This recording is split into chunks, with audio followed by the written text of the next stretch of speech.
आइए नजर डालते हैं छठ के इतिहास पे कि ये परंपरा शुरू कैसे हुई।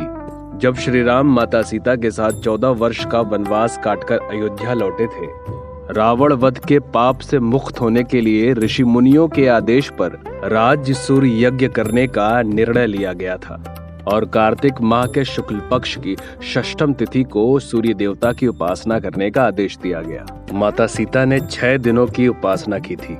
कहा जाता है कि छठ पूजा महाभारत काल से की जाती है। छठ पूजा की शुरुआत सूर्य पुत्र कर्ण ने की थी।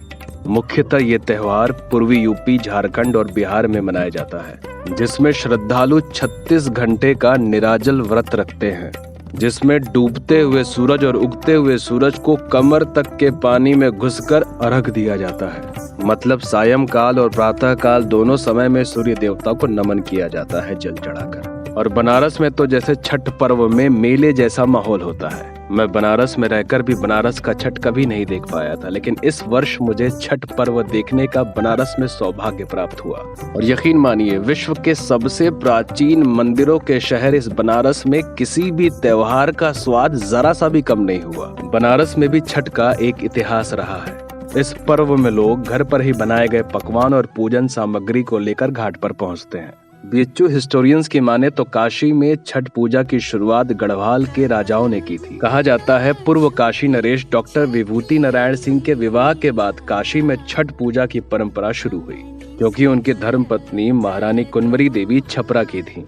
और 1950 में जब वो विवाह के बाद बनारस के रामनगर आईं, तब उन्होंने डाला छठ करने की इच्छा जताई। तब से छठ पर्व बनारस के हर घाट पर, बनारस में स्थित हर तालाब पर उसी उमंग, उसी उत्साह से मनाया जाता है। ये बेसिकली जो आप छठ पूजा देख रहे हैं, ये बनारस में एक जगह है DLW, जिसमें एक बहुत ही प्राचीन तालाब है जिसका नाम है सुर सरोवर, जहाँ पर छठ पर्व बड़े ही धूमधाम और प्राचीन तरीके से मनाया जाता है। अब चूंकि यहाँ से मेरा घर बहुत पास था, इसलिए मैं आ गया। बनारस में पर्व का अलग ही मजा है। अब चूंकि ये एरिया रेलवे के अधीन आता है, इसलिए यहाँ पर रेलवे सुरक्षा बल के अधिकारी लोग मौजूद हैं। यहाँ पर चाय कॉफी का भी उचित इंतजाम रखा गया। तो इस प्रकार बनारस के शाम में डूबते हुए सूरज का छठ देखने के बाद क्यों ना सुबह के उगते हुए सूरज का छठ अपने गांव पर देखा जाए। जी हाँ, मेरा एक पैतृक गांव भी है जो यूपी के ही बलिया डिस्ट्रिक्ट में आता है।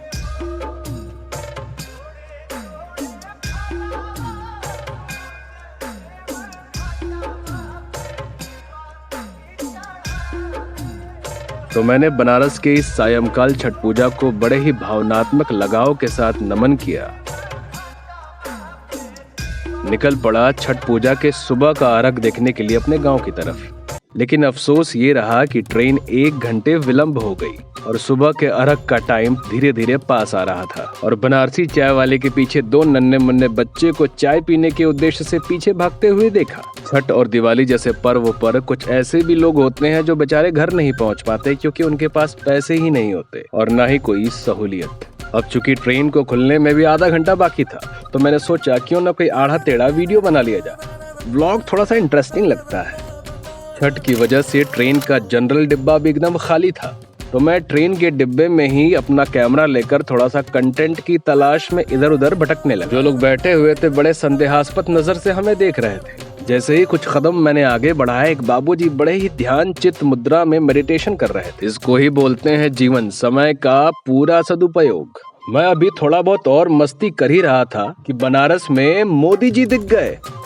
भाइयों और बहनों, आपकी यात्रा मंगलमय हो। आखिरकार ट्रेन खुलने का समय हो चुका था।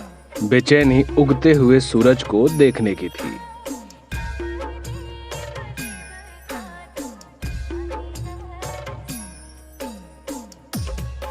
और अंततः उगते हुए सूरज का अद्भुत दर्शन हुआ और फाइनली गांव के अंतिम चरण की पूजा में मैं पहुंच चुका था।